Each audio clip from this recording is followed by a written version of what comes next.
네, 오늘은 창세기 강의 20번째 시간으로 노아는 여호와께 은혜를 입었더라 라는 제목으로 말씀을 나누겠습니다. 우리가 익히 읽었고 보아왔던 영화나 소설들은 대부분 선과 악의 그런 대립 구조로 스토리를 이어 나가는 경우가 많습니다. 그런 영화를 보는 관객은 자연스럽게 선한 주인공이나 그 선한 무리들과 감정적인 동화를 이루어서 영화 속에서 함께 기쁨도 누리고 슬픔도 이렇게 공감하면서 그 주인공과의 어떤 감정선을 자연스럽게 따라갑니다. 그리고 마지막에 가서는 최후의 승리를 얻는 주인공과 함께 그 승리의 쾌감을 맛보면서 영화관을 나오죠.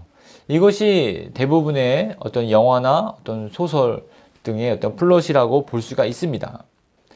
우리는 이런 구조에 익숙해진 나머지 성경을 볼 때도 선과 악의 대립 구조로 보는 경우가 있습니다.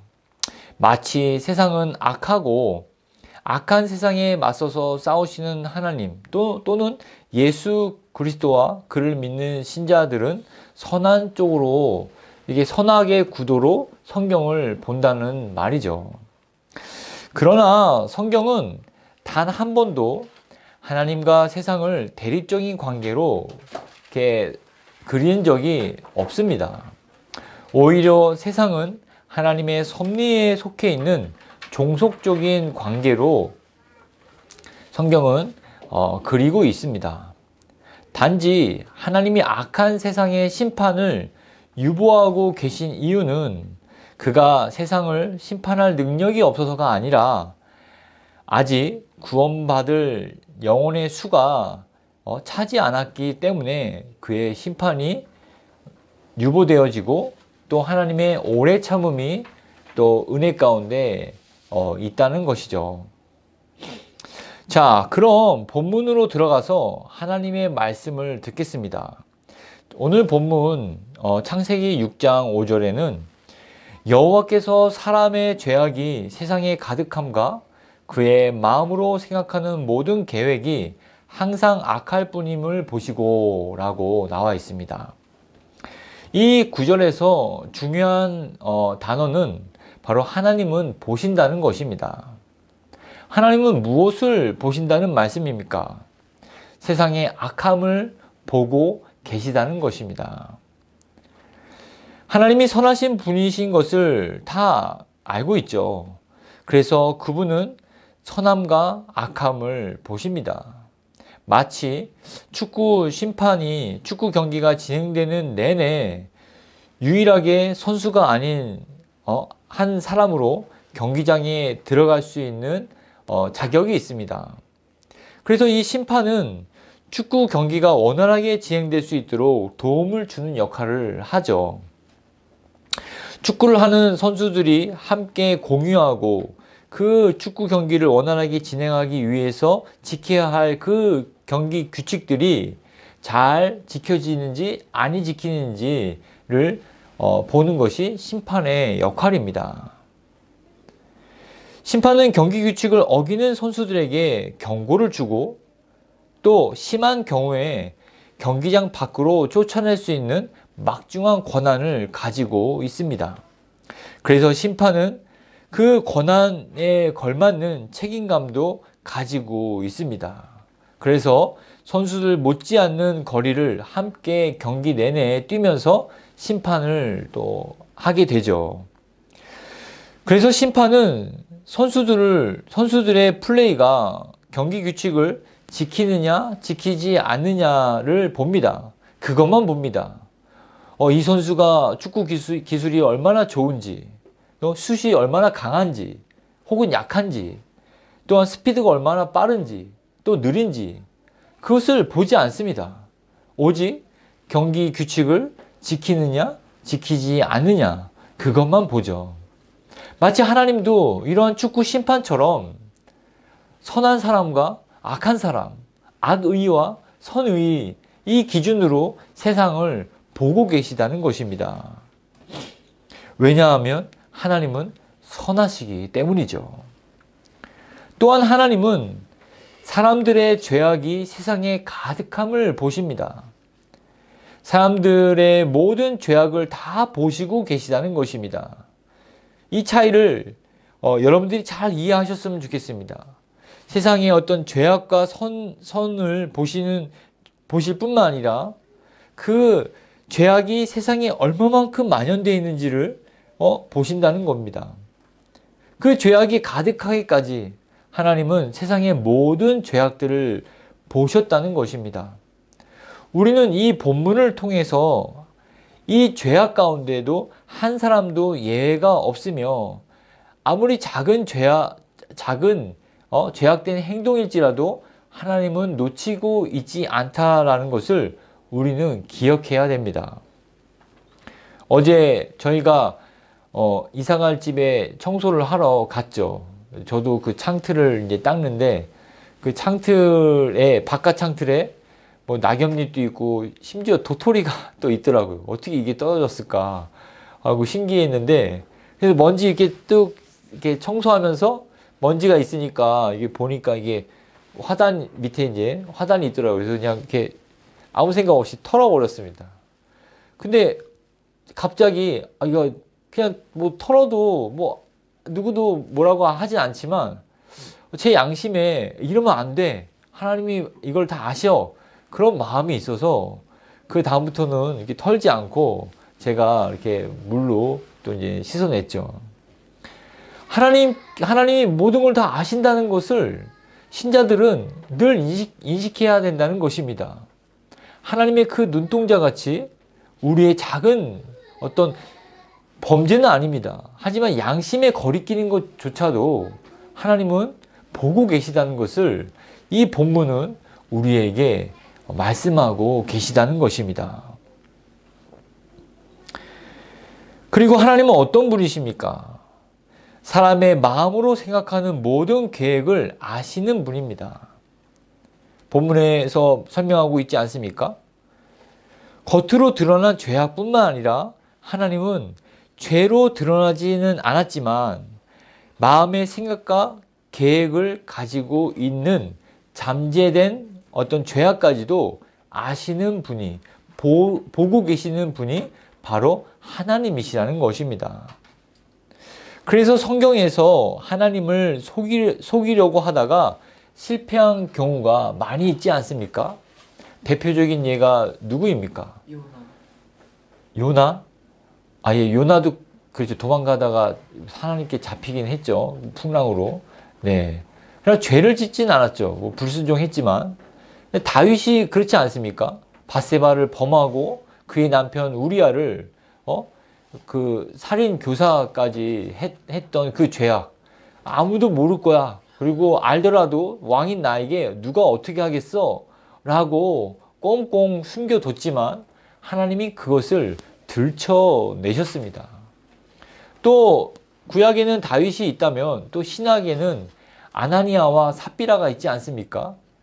그 초대교회의 어려운 사람들을 도와달라고 자신의 어떤 재산들을 다 사도들에게 가져오는 어떤 그런 교회 문화 속에서 나도 가만히 있으면 안 되겠지 라고 하면서 밭을 판 돈을 베드로 앞에 가져왔습니다. 베드로가 물어보죠. 아나니아와 삽비라. 아나니아에게 야 이거 다 판 값이냐. 네, 어떻게 대답했습니까? 다 판 값 모두입니다. 사실 그건 거짓말이었죠. 아나니아와 삽비라가 했던 행동은 무엇입니까? 사람은 속일 수 있지만 하나님을 속일 수 없다라는 사실을 간과하고 있었다는 것이죠. 그래서 정말 그 최후는 어떻게 됐습니까? 바로 목숨을 잃게 되는 그런 비극의 주인공이 되었죠. 하나님이 모두 다 아신다는 것을 성경은 누누이 강조하고 있다는 것입니다. 그리고 그것을 또한 드러내십니다. 내가 살면서 드러내지 않을지라도 여러분 안심하지 마십시오. 이게 무슨 말입니까? 아, 이거 아무도 몰라. 라고 하면서 내가 살아있는 동안에 그 어떤 범죄나 양심에 거리끼는 것이 드러나지 않는다 하더라도 우리는 내가 죽어서 하나님 앞에 나의 모든 행한 일들을 어떻게 합니까? 짓고 한다는 것입니다. 하나님이 그것을 다 밝혀내신다는 것입니다.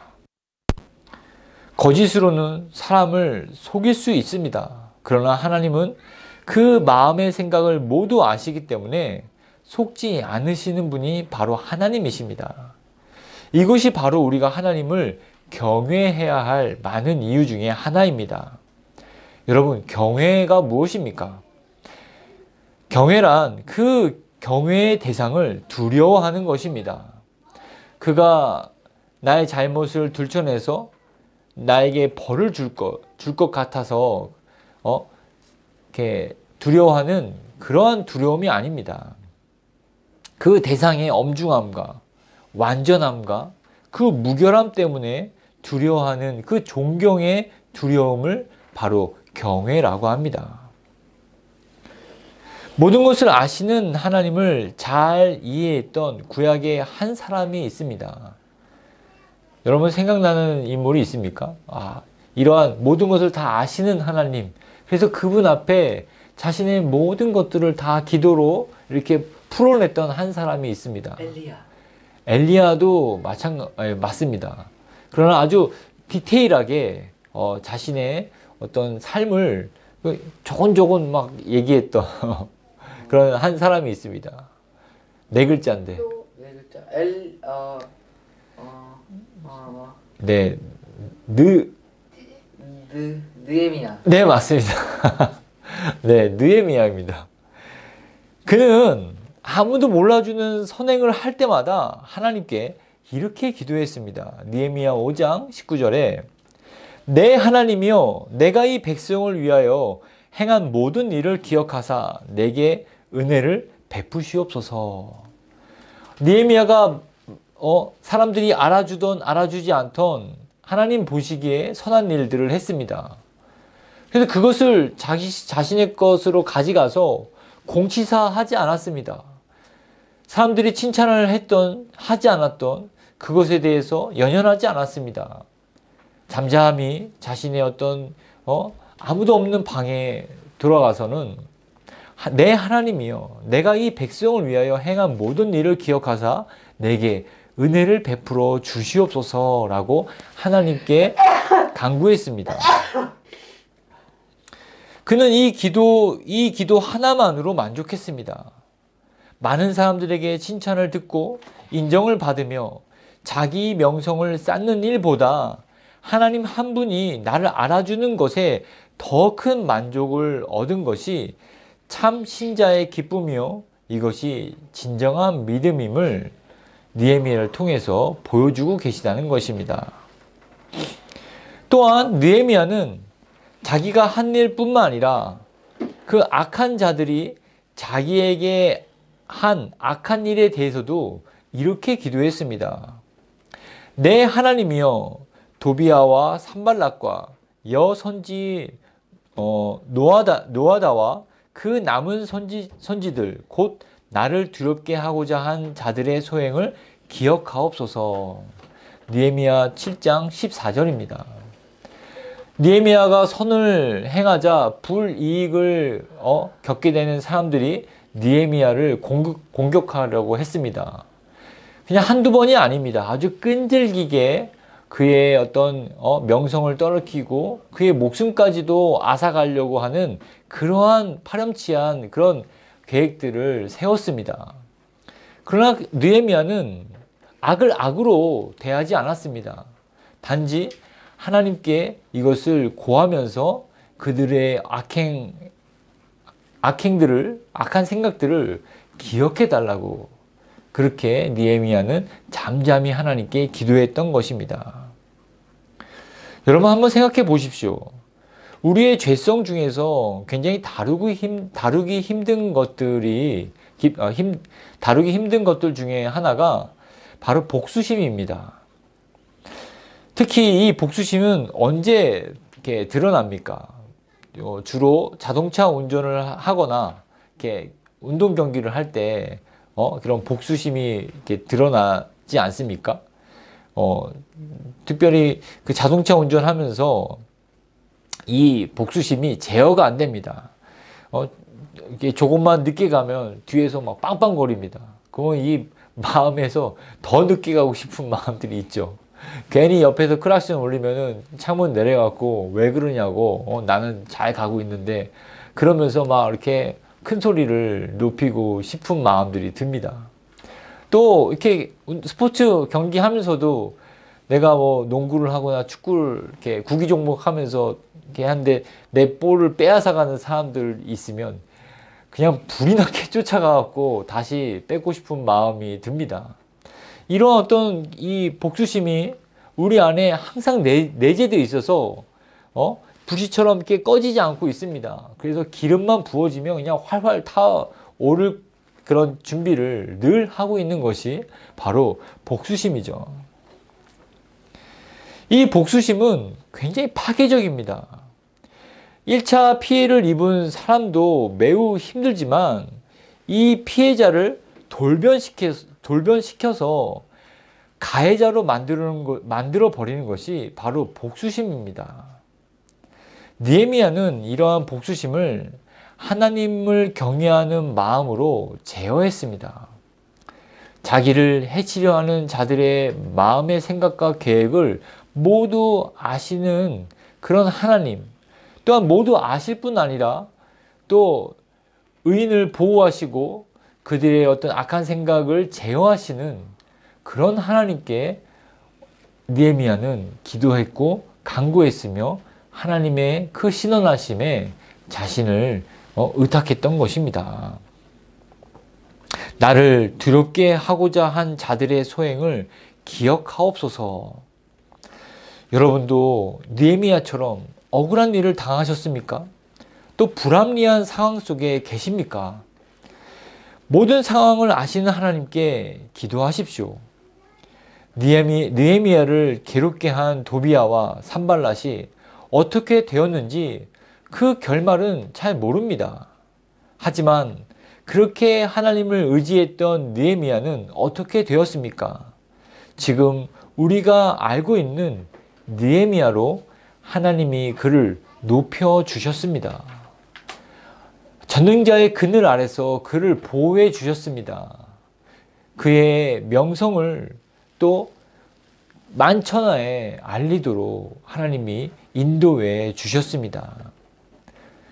이러한 원리를 가지고 베드로 사도는 이렇게 우리에게 권면하고 있습니다. 하나님의 능하신 손 아래에서 겸손하라. 때가 되면 너희를 높이시리라. 베드로전서 5장 6절 말씀입니다. 죄성을 가지고 있는 인간은 하나님보다 성령님보다 항상 앞서려고 합니다. 내가 먼저 나서야 되고 내가 직접 봐야 되고 내가 직접 말을 해야 되고 내 힘으로 또 무엇을 해야지만 직성이 풀린다고 생각합니다. 그러나 바른 믿음은 하나님 앞에 잠잠하며 하나님 앞에 겸손해야 된다고 베드로 사도는 우리에게 권면하고 있다는 것입니다. 세상의 모든 죄악을 다 아실 뿐만 아니라 사람의 마음과 생각의 계획을 모두 아시는 하나님을 믿으신다면 그의 전능하신 손 아래서 겸손하십시오. 겸손한 마음이 신자 안에 가득할 때 하나님은 그 겸손한 자를 때가 되었을 때 높여주심을 믿으시기를 주의 이름으로 축원드립니다. 창세기 6장 7절과 6절과 7절 말씀을 보겠습니다. 다 같이 읽을까요? 창세기 6장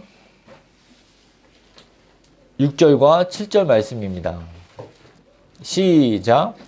땅 위에 사람 지으셨음을 한탄하사 마음에 근심하시고 이르시되 내가 창조한 사람을 내가 지면에서 쓸어버리되 사람으로부터 가축과 기는 것과 공중의 새까지 그리하리니 이는 내가 그것들을 지었음을 한탄함이니라 하시니라. 저는 이 6절과 7절 말씀을 묵상하면서 매우 어려웠습니다. 이것을 어떻게 해석해야 할까? 묵상하면서 몇 가지가 벽에 부딪혔는데, 왜냐하면 하나님은 전지전능하신데 어떻게 한탄하실 수 있으실까라고 하는 의문점 때문이었습니다. 또한 마음에 근심하셨다고 성경에서 말씀하시는 것도 과연 하나님이 그렇게 근심도 하시고 한탄도 하실 수 있을까? 이런 의문 때문에 이 본문이 굉장히 좀 높게, 본문의 벽이 굉장히 높게 느껴졌습니다. 제가 이런 생각을 하게 된 것은, 하나님은 완벽하지 않습니까? 그런데 그 완벽한 하나님이 이렇게 뭔가 실행하실 때 후회할 만한, 한탄할 만한, 이렇게 그런 실행을 왜 하실까? 라고 하는 점 때문입니다. 그런데, 하나님이 어디 계시냐? 하나님이 어떠한 관점으로 우리 인간을 바라보느냐에 따라서, 그럴 수 있겠구나라고 하는 의문점이 풀렸습니다. 그러니까 하나님이 우리 인생을 보실 때 이렇게 영화관에서 이렇게 팝콘을 이렇게 먹으면서 관람하시듯이 보시는 분이시라면 어떻게 전체를 다 조명하심으로 그 시시비비 감정을 쏟을 일이 없지 않습니까? 멀리서 보시니까. 그러나 하나님은 영화관에서 세상사를 관람하시는 분이 아니라 오히려 직접 그 영화 안으로 들어오셔서 그 주인공과 함께 동행하시는 분이시라면 입장이 달라진다는 것을 좀 보았습니다. 그래서 저는 깨달았습니다. 하나님은 전지전능하시지만 그분이 스크린 밖에 계신 것이 아니라 스크린 안으로 들어오셔서 함께 계시는구나. 그렇기 때문에 인간사를 통해서 기뻐도 하시고 후회도 하시는 것임을 알게 되었다는 것입니다. 좀 이해되십니까? 마치 이런 것입니다. 예를 들어 보겠습니다. 맞는 예인지는 모르겠습니다. 저는 올해 예전부터 저희 아이들과 주말마다 등산을 했습니다. 그래서 본격적으로 걸음수가 좀 빨라지자 올해 초에 아이들한테 등산 스틱도 사주고 배낭도 구입하고 해서 아이들한테 하나씩 주었죠. 아이들이 어리기 때문에 빨리 걷지 못하고 멀리 가지도 못하고 또 나오는 벤치마다 쉬어야 했습니다. 또 자연을 관찰하게 하면 또 한참을 또 머무르면서 저는 동행해야 했습니다. 어른인 제가 1시간이면 다녀올 코스를 이 아이들과 동행하면 거의 한 3시간, 거의 3시간 반에 걸쳐서 다녀와야 했기 때문에 같이 이제 다녀오면 저는 굉장히 더 지치는 거죠. 제 페이스가 아니었기 때문에. 근데 올해 초만 해도 그랬는데, 근데 계속 쉬지 않고 등산을 한 결과 지난달에는 이제 정상까지 이제 가게 되었습니다. 체력과 모든 신체가 발달되어서.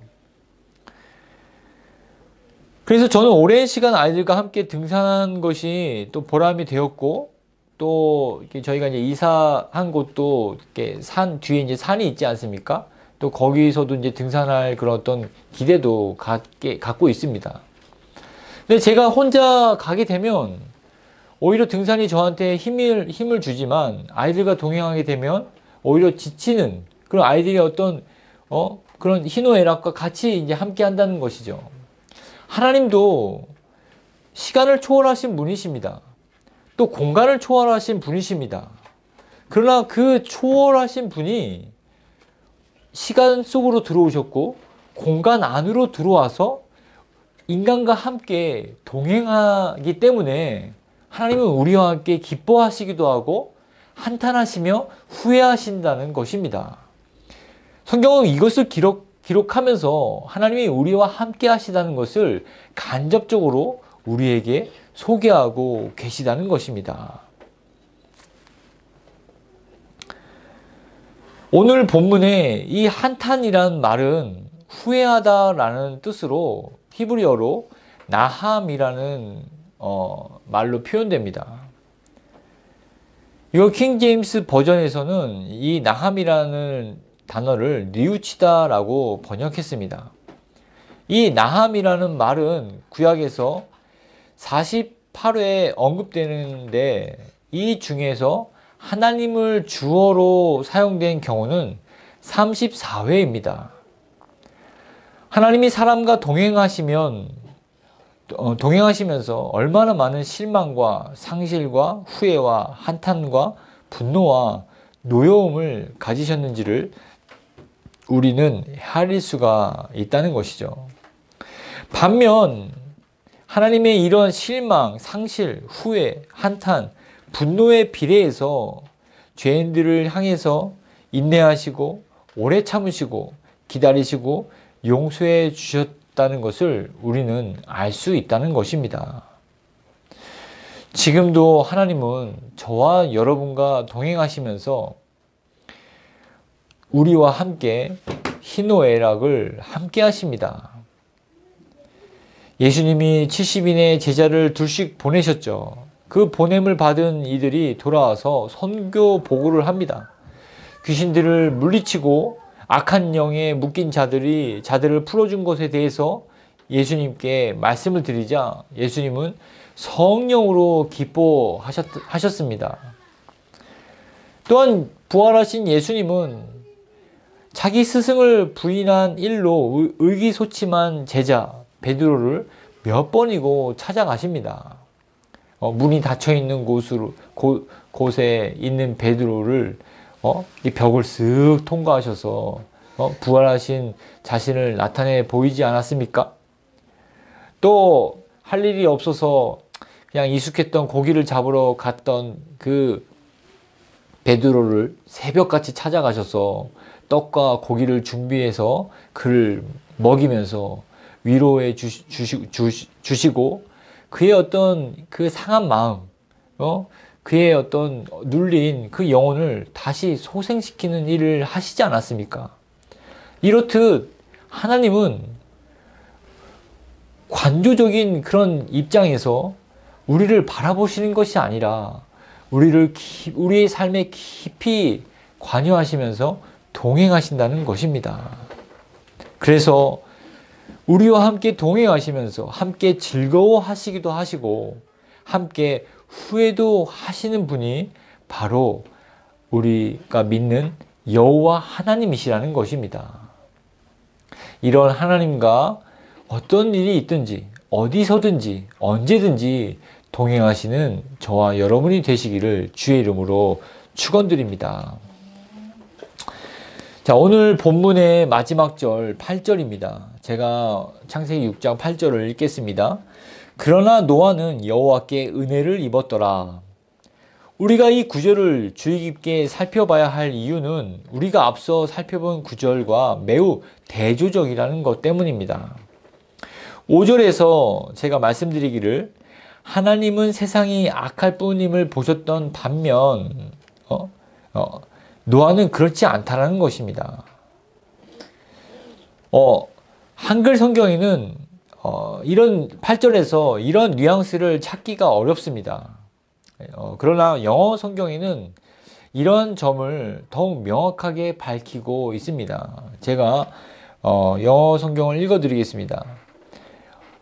창세기 6장 8절입니다. But Noah found favor in the eyes of the Lord.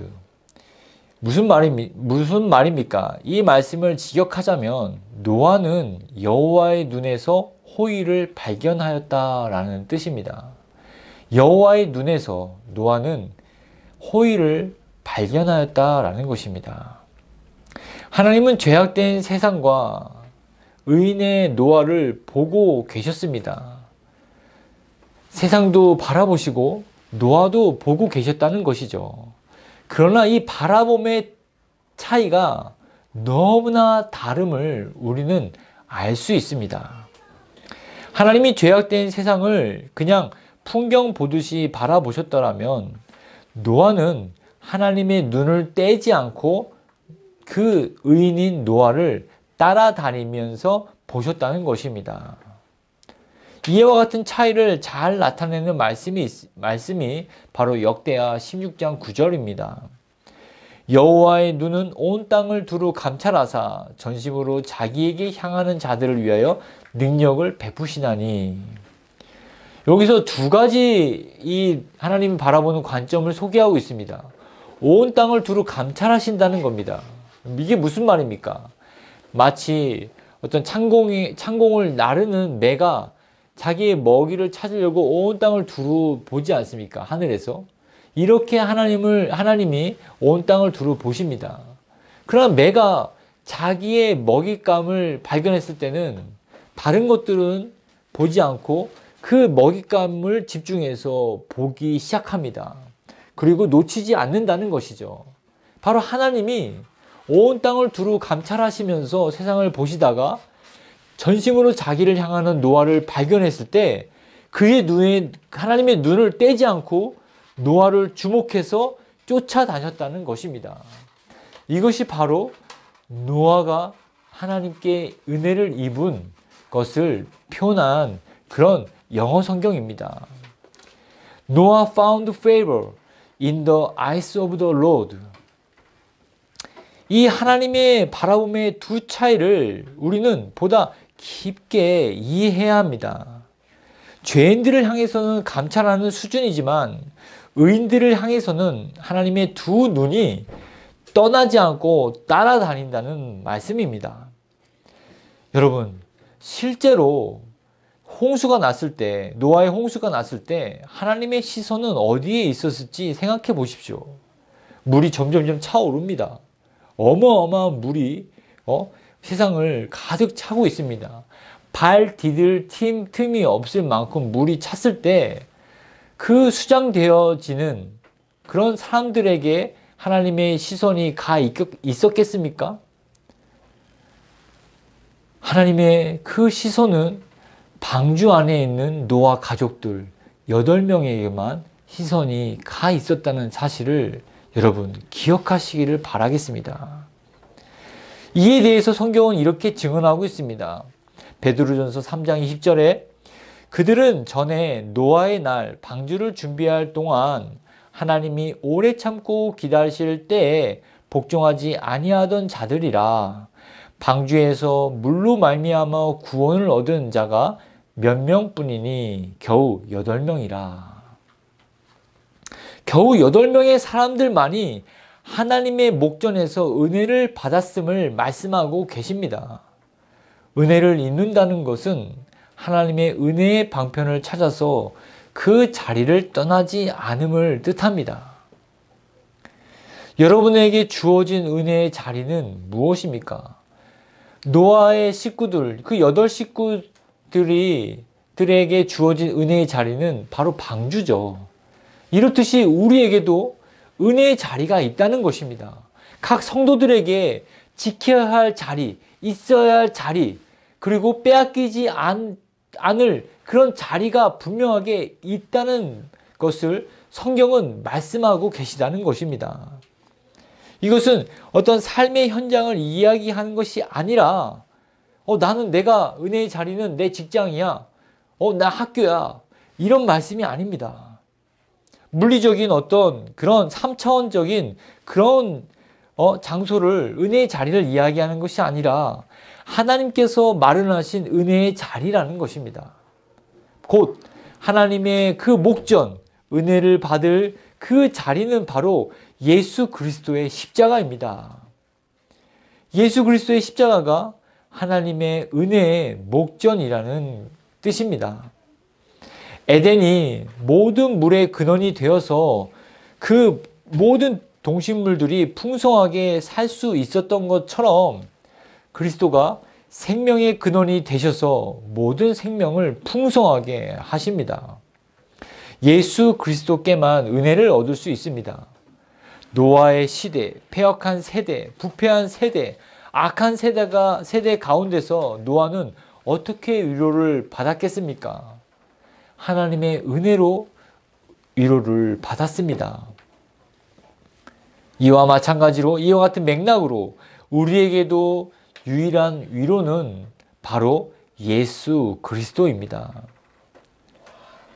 우리가 힘이 있고 또 연륜이 있고 지식이 있어서 많은 일을 할 수 있는 것처럼 생각되지만 우리는 얼마나 작고 약한지 모릅니다. 금방 픽픽 쓰러지죠. 방금도 우리 예배 준비하면서 우리 큰아들이 엄마한테 한 소리 듣자 풀이 푹 찍어갖고 그 눈물을 또 뚝뚝 떨어뜨리지 않았습니까? 그냥 막 신났다가도 말 한마디에 탁 꽂힘을 받아갖고 그 모든 것들이 그냥 다 이렇게 의기소침해집니다. 그냥 금방 천국이었다가 금방 또 지옥이었다가 냉탕, 온탕 왔다 갔다 하듯이 왔다 갔다 합니다. 뭐 예를 이렇게 들었지만 뭐 우리 큰 아들 뿐이겠습니까? 뭐 저도 그렇죠. 뭐 굉장히 이렇게 기복이 심한 감정의 어떤 약점을 가지고 있습니다. 이런 가운데 우리는 그리스도 외에는 다른 위로가 없다는 것을 우리는 알아야 합니다. 하지만 우리는 결코 이 그리스도 외에는 다른 위로가 없다. 이 말을 들으면 우리의 어떤 이 죄된 본성은 어떻게 반응합니까? 아멘, 그렇죠 라고 순전하게 받아들입니까? 아닙니다. 그건 그렇고 라고 하면서 항상 뭔가 내가 할 말들을 내 고집스러움을 주장할 수 있는 여지를 항상 남겨놓습니다. 너가 겪어보지 못해서 그래. 내 나이 대봐. 뭐 이런 식으로 그건 그렇고 라고 하는 여지를 남겨놔서 그리스도를 붙잡는 데 방해를 스스로 그런 바리케이트를 스스로 치는 모습을 우리는 이렇게 볼 줄 알아야 됩니다. 한번 생각해 보십시오. 여러분에게 어떤 불행한 일이 생겼다고 가정합시다. 그 일이 여러분의 모든 시야를 가려서 보고 있는 모든 것들마다 불행하게 만듭니다. 그렇지 않습니까? 당장 뭐 돈을 잃거나 건강을 잃거나 뭐 그렇게 아주 그냥 좀 이렇게 모든 것을 잃어버릴 만한 그런 불행한 일을 상상해 보시란 말입니다. 그 불행의 어떤 렌즈로 세상을 보기 시작합니다. 그래서 다 불행하게 볼 뿐만 아니라 그렇게 여긴다는 것입니다. 그러나 반대로 행복한 일을 한번 생각해 보십시오. 반대로 그 행복한 일이 모든 시야를 가려서 내가 바라보는 모든 시야들이 즐겁고 행복하게 만듭니다. 그렇지 않습니까? 뭐 쉽게 얘기해서 복권 로또 1등 당첨됐습니다. 뭐 수십억을 받게 됐습니다. 그럼 모든 문제가 뭐 다 해결된 듯한 느낌이 들죠. 여러분, 제가 말씀하고 싶은 것은 이와 같은 이치라는 겁니다. 잘 들어보십시오. 예수 그리스도의 충만한 기쁨이 여러분 가운데에 있다면 결코 일이 일비하지 않다는 것입니다. 아무리 기쁜 일이라도 예수 그리스도로 말미암은 기쁨보다 더 큰 기쁨은 없습니다. 또한 아무리 큰 슬픔이라도 예수 그리스도로 말미암은 기쁨을 덮어버릴 그런 슬픔은 없다라는 것입니다. 이해되셨습니까? 그래서 이러한 이치를, 이러한 원리를 깨달은 사도 바울은 항상 기뻐하라, 쉬지 말고 기도하라, 범사에 감사하라라고 우리에게 권면 아닌 명령을 하였습니다. 왜냐하면 이것이 그리스도 예수 안에서 우리를 향한 하나님의 뜻이기 때문입니다. 아멘. 아직도 이런 말을 들을 때 그래도 그렇지 하는 여지를 남겨놓지는 않습니까? 자기 생각을 내놓지 못하기 때문에 그 안에 복음이 들어가지 못하는 것입니다. 주로 어떤 핑계를 댑니까? 자신의 어떤 연륜이나 경험이나 지식이나 원망스러운 마음, 그런 것 때문에 어떤 순수한 복음이 들어올 자리를 깨끗하게 어떻게 그게 비워놓지 못한다는 것입니다. 복음은 우리 안에 들어와서 충만한 그런 것을 줄 수 있는 그런 생명, 넘쳐나는 능력과 생명과 그런 지혜입니다. 그런데 자꾸 내 것을 이렇게 두고 치우질 않으니까 충만해질 수가 없는 것입니다. 왜 그렇습니까? 복음은 순전합니다. 그래서 우리 마음이 순전하지 않으면 복음이 우리 안에서 순전하게 작동을 할 수가 없다는 것입니다. 복음은 거룩합니다. 그래서 우리의 마음이 거룩하지 않으면 그 복음이 거룩함으로 나아가는데 장애가 된다는 것입니다. 복음이 능력입니다. 그래서 우리의 어떤 그 무능력을 완전히 인정하고 복음에 절대적으로 매달리지 않으면 그 복음의 능력은 우리 안에서 발휘되지 않는다는 것입니다. 복음은 하나님의 지혜이지 않습니까? 자꾸 내 명철, 내 경험, 내 어떤 그 노하우, 이것을 복음에 앞서서 놓는다면 결코 복음은 우리에게 지혜를 주지 않는다는 것입니다. 성령님보다 앞서지 마십시오. 복음을 깊이 있게 묵상하고 그 복음이 무엇인지를 이해하고 자기 자신 안에 그 복음을 받아들이기 위해서 그 거리끼는 것들이라면 무조건 버리고 쓰레기처럼 여기시기를 주의 이름으로 축원드립니다. 제발 조금도 자기의 생각의 여지를 남겨놓지 마십시오. 성경 말씀을 오롯이 믿으시기를 주의 이름으로 축원드립니다. 여러분, 순금의 가치는 그 금의 순수함에 달려있지 않습니까? 이게 저는 금괴를 본 적은 없지만, 금괴에 뭐라고 적혀 있습니까? 순금 99.999%라고 찍혀 있지 않습니까? 음각으로 이렇게 파여 있어서 누가 봐도 이 금덩이는 순금이다라는 것을 알 수 있게 이렇게 해놓습니다. 이 음각으로 파놓은 99.999%가 바로 이 금괴의 가치를 나타냅니다. 이와 같은 맥락으로 노아는 여호와께 은혜를 입었다고 성경은 그에게 100% 순도 있는 믿음이라고 노아에게 새겼다는 것입니다. 여러분, 하나님 앞에 섰을 때 여러분께 하나님은 어떠한 판정을 내리실까요? 금은 99.999%라도 순금으로 쳐주지만 우리의 구원받은 믿음은 0.0001%라도 부족하면 안 됩니다. 그렇기 때문에 100%라는 판정을 받을 수 있다고 자신하는 분은 한 명도 없을 것입니다. 그렇기 때문에 우리는 더욱 예수 그리스도 앞에 나와야 한다는 것입니다. 이것이 오직 예수 그리스도만이 은혜를 받은 유일한 길임을 기억하시면서 돌아오는 한 주간도 그리스도와 함께 동행하시기를 주의 이름으로 축원드립니다. 아멘.